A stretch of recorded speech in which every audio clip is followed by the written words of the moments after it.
Damien's back. Damien's back. So, what have you learned from your time as Damian Wayne?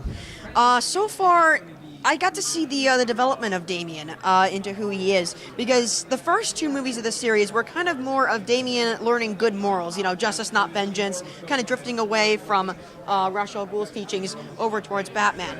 And then the second two movies were more for him to learn faith and trust and teamwork. As in fact, I like to classify this movie with the triple T's: teens, titans, teamwork. Because we see that Damien, in the beginning of the story, he doesn't like to work with a team.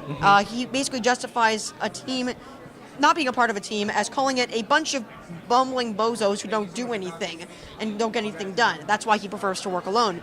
And him getting to work with the Teen Titans and getting to finally be a little bit more like a real kid kind of lets him know that you don't have to have all the weight on your shoulders. You can take some of it off and share it with others, and just take a leap of faith every once in a while. And hey, he gets some friends out of it.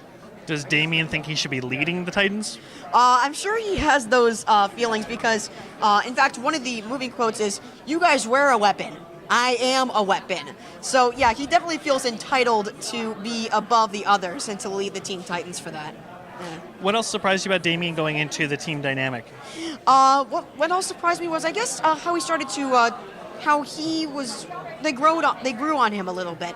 Like in one of the scenes, there's a carnival scene where Damien gets a chance to finally be a real kid, because the closest thing he really had to that relationship before was his relationship with Dick Grayson, and even then he calls that an unavoidable irritation. But yeah, so giving him the chance to hang out with the kids his own age and experience things that regular kids enjoy kind of helps him experience that trust a bit more, which was surprising to me. Yeah.